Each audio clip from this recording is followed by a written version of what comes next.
The latest news, national issues, the political scene, and conversations with prominent personalities. All these firsthand at the forefront.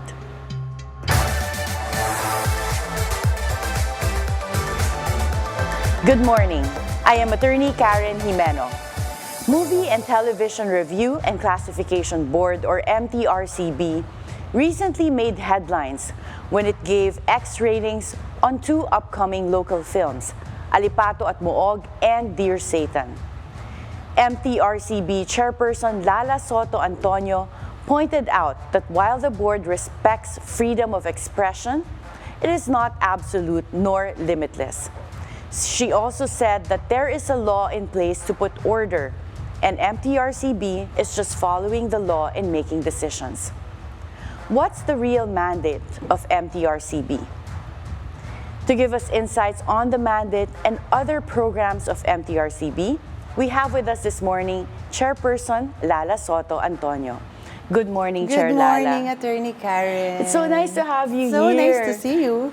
And of course, a lot of people are interested in getting to know you better, not just as the MTRCB chairperson. You are, after all, a celebrity and your family as well.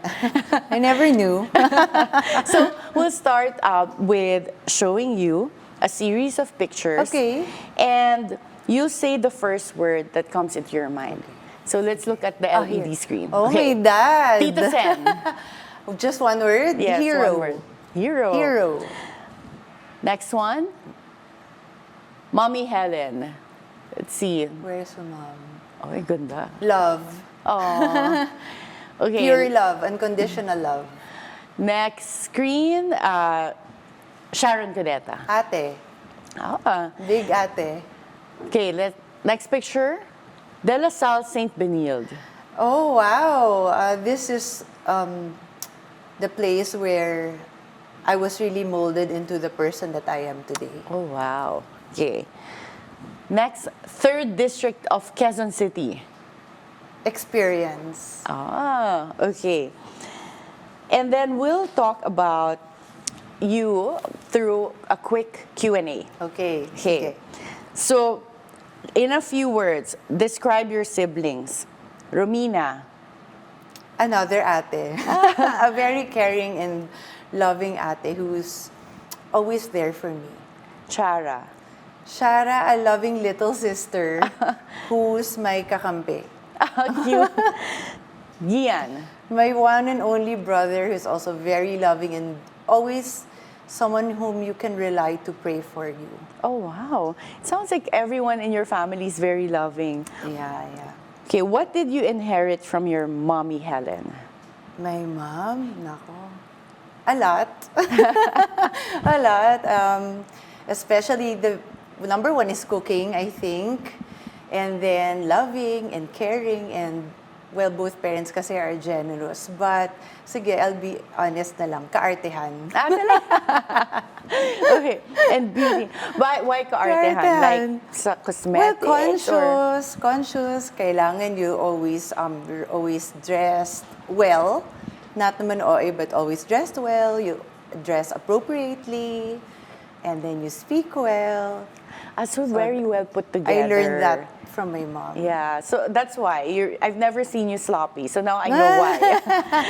What did you inherit from your dad, Tito Sen? My dad? Well, a lot of people, especially in my family, would always think that I'm a lot like my mother. Mm-hmm. But I think I have a lot of characteristics also that I got from my dad. I think that is being resilient and courageous and generous. Oh. What about your love for public service? I got that from my dad. Ah, that's why. Okay, so I got that from my dad, definitely. So is that your inspiration why you went into public service? Yes, I did see it in my parents that I found fulfillment in sharing, in generosity, in public service. But ironically, my father was very much against me entering politics at first. Okay, interesting. And then you ended up in politics, Yes. I mean, in public service. And between your two children, who takes after you? The girl, of course. The girl. Yeah. She's just the braver Version of yourself. me and the more independent version of me. Okay, very interesting. And aside from Eat Bulaga, what's your favorite TV show while growing up? Well, growing up, Eat Bulaga, School Bukul, The Sharon Cuneta Show. Yeah. Batibot. I like Batibot. Yeah, I like Batibot also. But all of that in the family, interesting that you were, the favorite shows like had people that you were either family or like your ate. Because Ate Sharon. those were the only shows that we were allowed to watch. Oh, and why did you not go into showbiz? I think because I was very shy. Really? Yeah. Okay, but your shyness goes away when you're in public service. Yes, because public service is my passion. Oh, very. Okay, and you inherited your mom's cooking talent. Yes, mommy's cooking. What's your favorite dish to cook for your family? Whatever they ask me to cook for them, I'll surely whip it up for my siblings, especially my husband and my children also, and my parents. What's the most requested dish that you make? My pasta. Pasta. Mga pasta and salads. Any baking or just really Oh, cooking? I don't bake. Shara bakes, not me. Okay, wow, great combination. Yeah. And what did you do with the allowance you saved during college? Oh, wow, So we parang have alam mo inside na. info. We had researchers. Yeah, I would really save my allowance, and then I put up a foundation because I wanted so much to run for public office, and my dad didn't believe me at first. And then I really wanted to go around the country and just be of help to others and create my own outreach programs. And so I saved up all my allowances and put up my own Kasama Foundation, which has 10,000 members as we speak. And that's from all Thank your God. allowance. How old were you at that time? 22?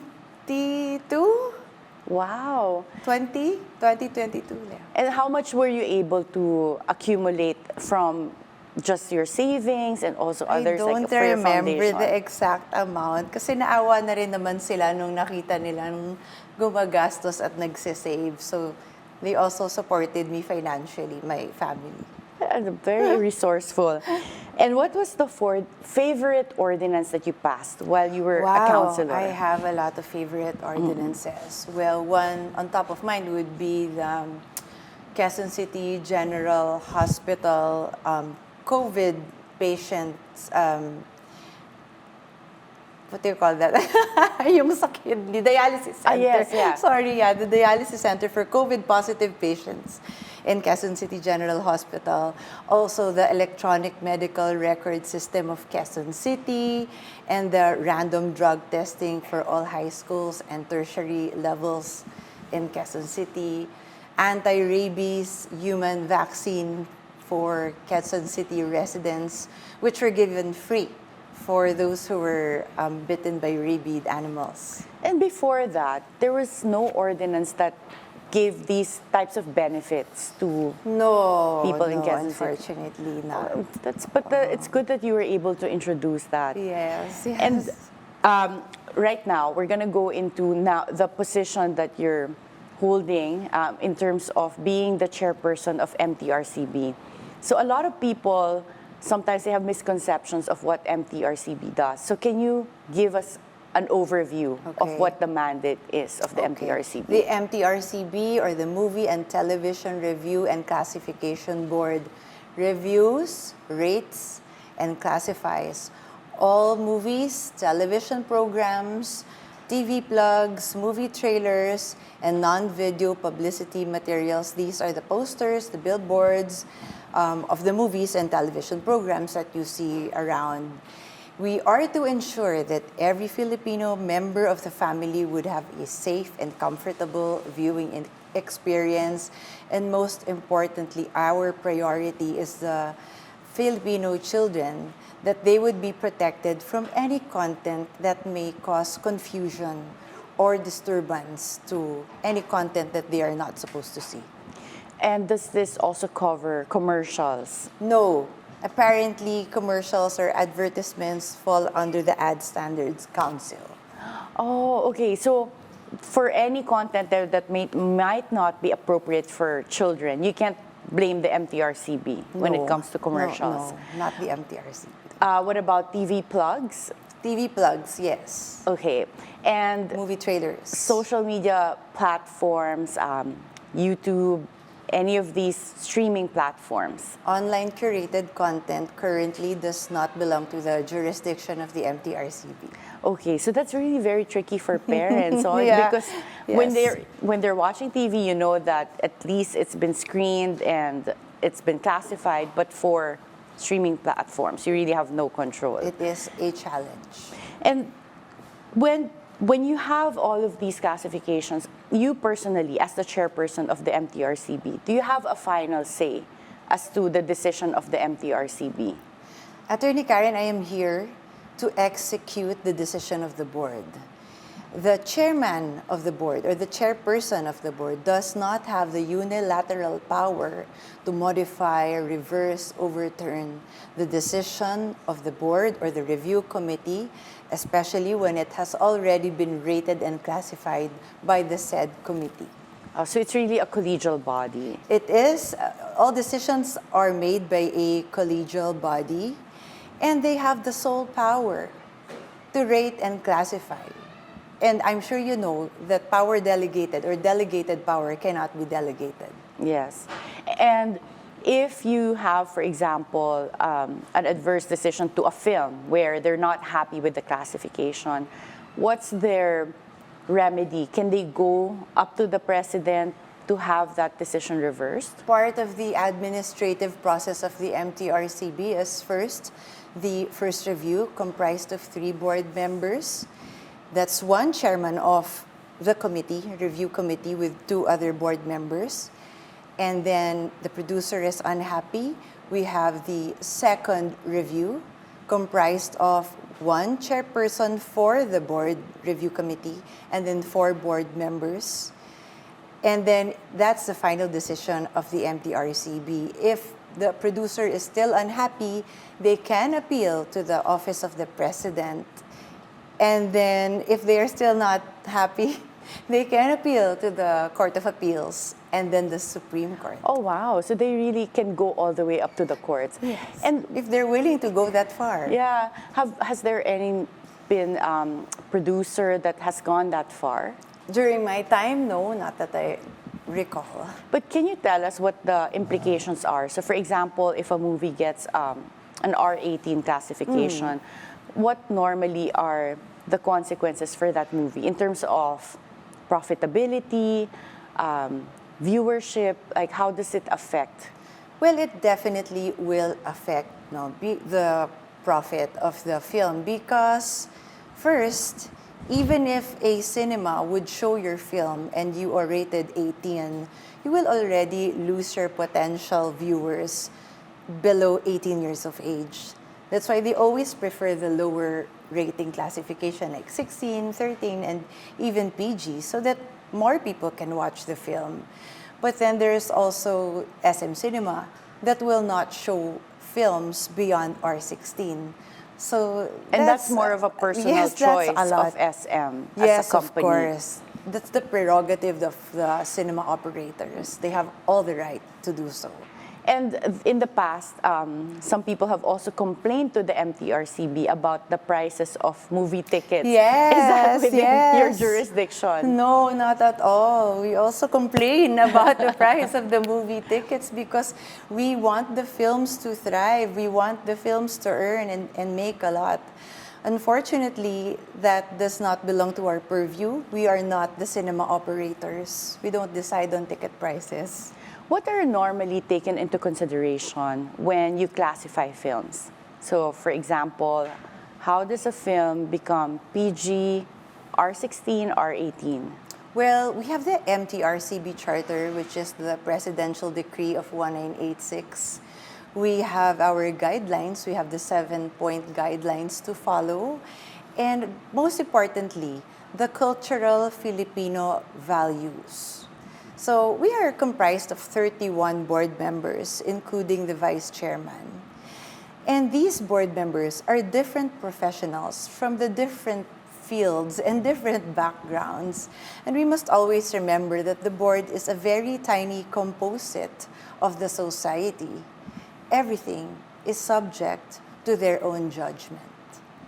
So you mean when you have 3 people reviewing, it's coming from a pool of 31 Yes. MTRCB members coming from different backgrounds, Yes, we different have sectors. lawyers, psychologists, we have media practitioners, we have a board member from the advertising agency, we have businessmen, singers, producers, directors.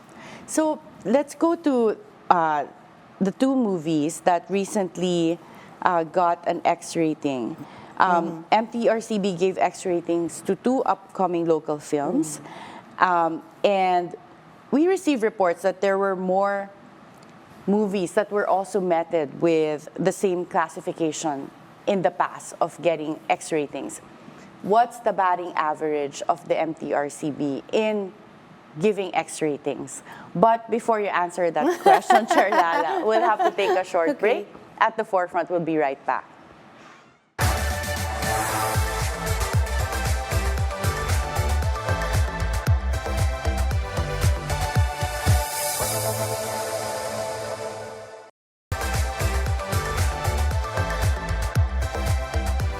Welcome back at the forefront.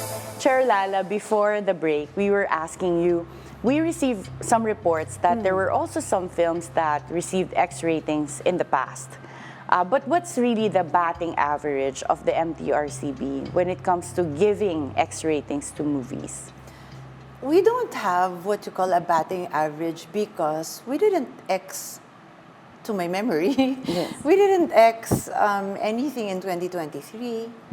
And in 2024, as of today, the board has already reviewed a total of 370 movies, and we have only X'd 2 movies. So it's really not our goal to X films. In fact, I always say this, that it breaks my heart when we issue X or 18 or even R18 rating classifications to films, because I really want the film to do well. I really want to help the movie industry and see them thrive. But we are bound, and all our actions are bound within our charter. Our hands are tied. We have to follow the law. But for people who produce movies, are the guidelines clear enough for you to know, okay, if I put this in my content, then the risk of getting an X rating or R18 is higher?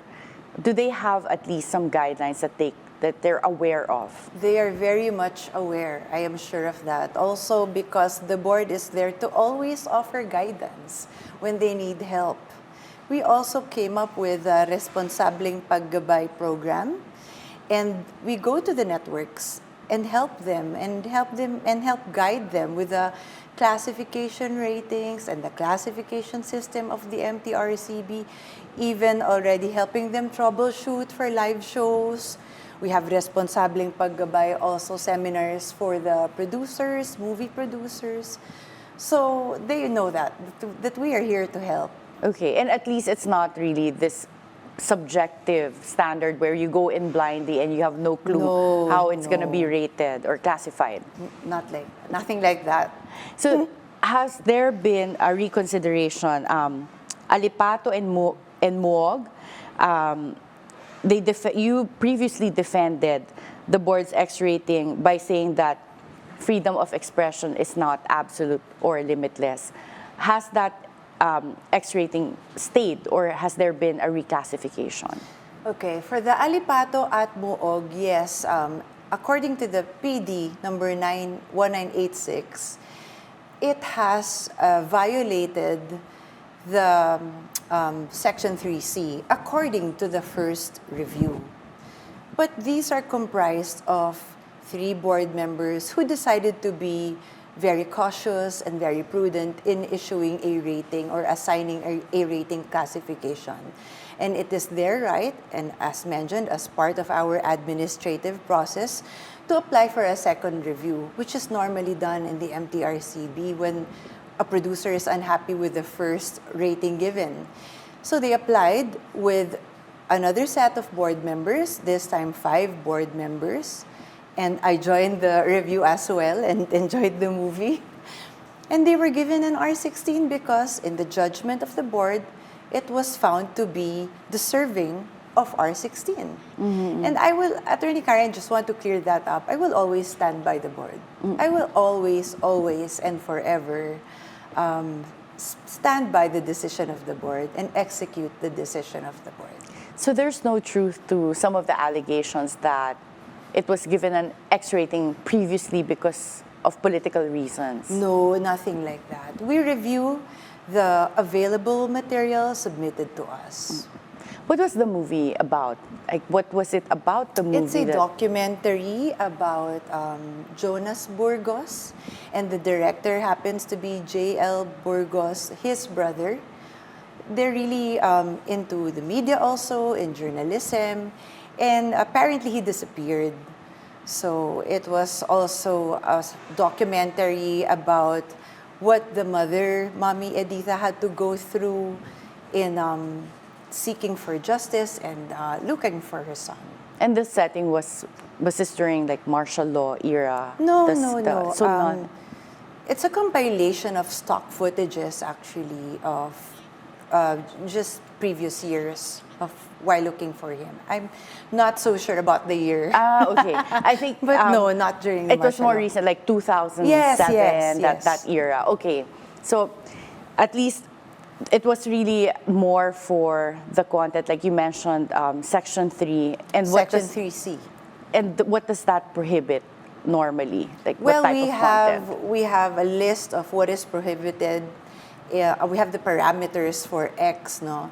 But here, the first review committee found it violative of the PD 1986 Section 3C, and they felt that it could be inciting rebellion or an attack against duly constituted authorities and government.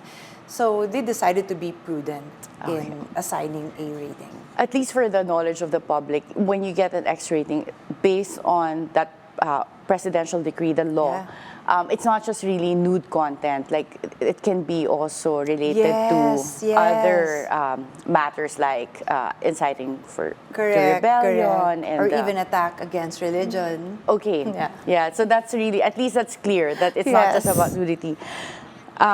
What about Dear Santa? You mentioned previously that you were offended by the film as a Christian. What is your stand on a film that's fiction, and in terms of rating it based on values? Okay. First, Attorney Karen, I want to clarify. Dear Santa was found to be violative of PD 1986 IRR Chapter 4 Sections F and C by both committees, first review committee and the second review committee. That's the reason why it was given or assigned an X rating.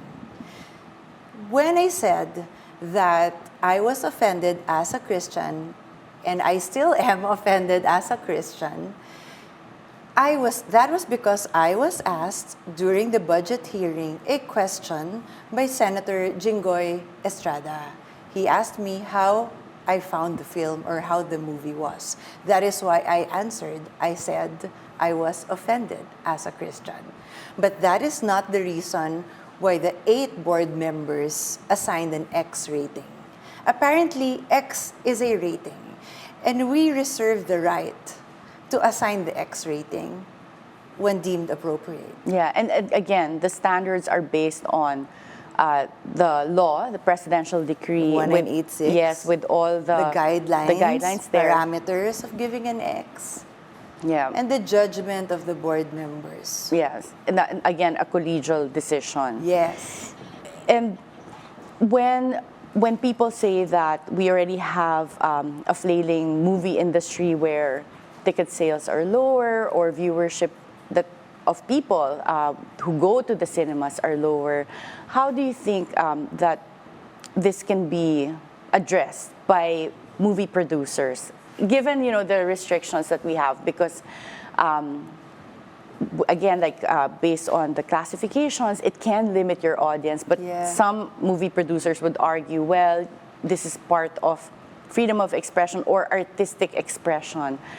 As an MTRCB chairperson, what would be your advice on First, that? with regard to freedom of expression, freedom of creation, I am all for freedom of expression and creation, but again, it is not absolute. There are limitations. We have laws to follow. We have the PD 1986, which is our charter. That's why we have been encouraging movie producers and even TV producers to create content that would be at par with the global industry of global movie and television industry as well, especially with the emergence of the online curated content that is present everywhere in all our devices and all our gadgets. In the changing phase of the audiovisual landscape in terms of distribution and consumption, it is very important to adapt also. That's why also we've been encouraging them through the Responsableng Paggabay to create good content, great stories. And since you mentioned like expanding the viewership, we've heard that MTRCB is also partnering with Meta and TikTok. Can you tell us what this partnership is about? Part of the Responsableng Panonood campaign of the MTRCB is where there are two facets to it. First is the empowering the Filipino families. By tapping the parents, we conduct a lot of educational webinars and seminars and fora with them to help them through teaching them the online streaming safeguards that they can utilize to be able to monitor the viewing habits of their children. And then the other one is that we foster partnerships with the online curated content providers such as the SVODs, subscription video on-demand services, user-generated content platforms. This is YouTube and TikTok. And then Meta, which is Facebook and Instagram for social media. So we met with them and they have been very cooperative. We are already conducting the parental control features, security measures, and safeguards as seminars to the parents and supervising adults to help them again deal and monitor and control the use of their children's social media accounts. But that's really helpful for a lot of parents, well, especially like parents like me. We always worry about, you know, what the children are watching. That is true. Are these trainings available? Like, how do parents get the training? So they reach out to MTRCB? They can reach out to us anytime. They can message us on Facebook and Messenger and our email. It's available to everyone. And we conduct the seminars also. We've already gone around the country. We've been going around and working with the local government units. Of course, Quezon City, Parañaque, Bacolod City, Victoria City, and so on. We're scheduled also to go and visit the other schools and the barangays to conduct these trainings. So so that's great. You don't have to really go to MTRCB physically. You go around the country conducting the trainings. They can request. We'll do it for free. And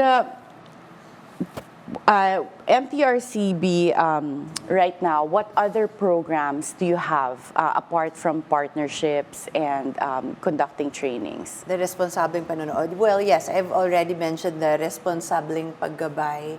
We also conduct a lot of seminars, again, for the creatives, for the production and staff. We went to the TV networks to be able to share with them that our goal here is to be able to work together. We believe in co-regulation, to coordinate in order to co-regulate. What about other popular platforms like Netflix and Viva Max? Is there a way for the government to regulate their content or to at least help the parents and manage like what their children are watching when it comes to these platforms? Currently, because the online streaming apps such as the SVODs or the subscription video on demand services, are not under the jurisdiction of the MTRCB. This is what actually drove us to go around the country and conduct the seminars and webinars so that the parents are aware of the security measures and safeguards such as PIN codes. We have also entered into partnerships with the online streaming apps where we are in communication, and if there are concerns, we're able to communicate it with them. But I have to admit, it's very challenging. It is difficult without the jurisdiction. If it were up to you, do you think that there should be a law that should be passed to also regulate these streaming platforms and videos on demand? As chairman of the MTRCB, I believe we should include online streaming apps in the jurisdiction, but we are not to review each and every material before it is exhibited on screens or in their apps. Nothing like that. That is impossible for us to do. But to just establish a strong feedback mechanism, that's all we want. We want safety by design. We want a strong feedback mechanism in order for us to communicate and address the concerns and the complaints that we receive from the general public. It's important that they give us the assurance that they will provide us with the responsiveness and accountability.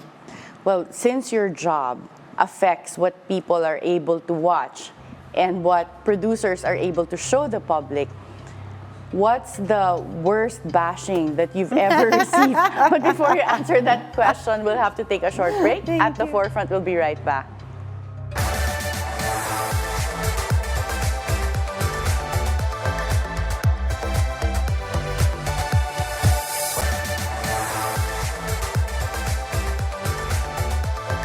Welcome back at the forefront. Chair Lala, before the break, we were asking you, what was the worst bashing you've ever received? I really do not read negative comments. We were trained to do so since I was young because, I mean, my parents were always exposed to all this, especially my dad. He was senator since I was, grade school. So we're really used to it. But there was already a training that we're not supposed to mind others' opinion. I mean, because they are entitled to their own opinion and they aren't facts. It will remain as their opinions only and never facts. And I always say that I know detractors are determined to misunderstand me on purpose. They will never try to understand anything I say simply because they're against me. But it's fine. I mean, it's everybody's right to disagree or to dislike someone. And as a regulator, I'm not supposed to be liked by many. Well, that's a good point of view and a good way of managing it. Have you also received death threats because of the role that you perform? Yes, I have in the past, but I also didn't mind it because I grew up like that again. But the agency, they were the ones who were so affected, they were so bothered, and they really condemned the threats. But I was the one telling them to calm down, that's not true.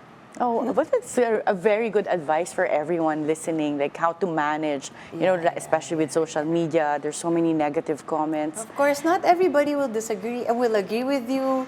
Not everybody will like you, and it's fine. It's part of life. We're gonna show on the screen some of the movies that have received different types of ratings. So I guess this is also educational for people like me to understand how are movies really rated. So we'll show on the screen, number 1, 7 Days, and this got a PG rating. Can you explain to us what the general reasons were for getting a PG rating? Well, definitely the board found it appropriate for a parental guidance audience, which is 13 and below, should be accompanied by their parents or an adult. I do not review with the movies with the board, not unless they request or I have to. But it's really up to the board as they have the sole power to rate and classify. Well, the next one is survive. So I guess it depends on whether you were part, right, of the reviewing group, I wasn't right? part of this. So this also means that PG? Yeah, PG. Yeah, that means 13 and below can watch, but with the guidance of adults or parents. Okay, this is a movie I'll probably watch. Hellboy, The Crooked Man. Hellboy, R13, that means higher audiences, not PG alone. No? So you have to be 13, at least 13 years of age and above to be able to watch the movie. Speak No Evil, R13. Were you part of reviewing this? No, but again, you have to be at least 13 years of age to be able to watch. Okay, another R13, Usher. Rendezvous in Paris. I believe this it's is a his singer. concert in Paris. So this, for example, it's a concert, but it still got an R13. Maybe my language. For the songs, baka merong mga diba, baka meron. Yeah, okay. And that means that even if you are accompanied by your parents, if you're 12 and below, you really cannot watch it. When it's R13, yes. And lastly, Strange Darling. This is R16, okay, that's a more mature audience. So you have to be at least 16 years old to be able to watch. 16 years and above only. So for a lot of horror films, well, October is coming up, Halloween, there's a lot of horror films. Do they tend to get like a higher rating? Yes, of course. Because Scream of got a high rating, yeah. And that's because of which guideline? Gore, violence, horror. These are all to be considered as well. Not just nudity and sex. With your role as MTRCB chairperson, you've seen the changing dynamics in the film, TV series industry, where when the law was drafted, the charter for MTRCB, there was still no streaming platforms or videos on demand. And now it's gone beyond TV and movies. Do you think that there's a need to reform and revise the law, not just for addressing the regulation of what children can watch, but also in terms of leveling the playing field? Because some people who produce movies, especially those that we call indie films, they might say that those that are able to access streaming platforms, international platforms, get an undue advantage in terms of getting a wider audience. What are your thoughts on that? Yes, I believe so too. Honestly, online streaming, online curated content is an option. So it really does affect the movie industry and even the television industry, because there are also series that are streamed online. However, it is also to the advantage of the viewers, because on demand, your time, at the comfort of your home, anytime you want, right? Especially after work. But what's important here is that we don't stop creating content that we think would be able to compete also with the online curated content, subscription video on demand services as well.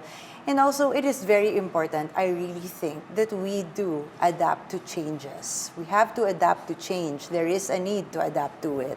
I know that people are loss averse. There is hesitation in change. But, you know, we are not here to change, and we are not here to apply prior constraint. It's really just to have a better workflow, a better coordination and co-regulation with the online curated content platforms, and maybe even help our film industry create even more beautiful films and more beautiful shows for the TV programs. Chair Lala, you had a successful term as counselor before. How would you compare the pressure that you were receiving in that role compared to being the chairperson of the MTRCB? Now I can say it's very far, very different. Before, I took a hard time comparing it because I felt that it entailed a lot of my time, also 24/7. I had to be available for my constituents. But now, there's so much pressure, and this is a national government agency. There is so much pressure going around, especially with the challenges that we face as regulators. So I think this is a more challenging and more mature role for me as a public servant. Well, another national role that you were considering to enter was in the Department of Agriculture. Yeah. Can you tell us more Yeah. about that? Why did you consider applying for the Department of Agriculture before? I just felt that I also could offer what I could in helping the Department of Agriculture. That is why I applied to be an ASEC. I remember when the president was newly elected, I submitted my CV form and an application form for ASEC of Department of Agriculture because I was exposed to agriculture during the campaign. Well, my father owns a farm which I often visited in the past, and he has very good friends who were part of the AGA party list, which I joined during the campaign. That's why my eyes were open to the needs of our farmers today. Okay. And lastly, you have a passion for public service. It's really one of the things that you share with your dad. Would you consider running for office in the future? For example, in the future, like congresswoman or senator? It would be hypocrisy to say no. I do consider myself as someone who will run in the future. I just can't tell when and what.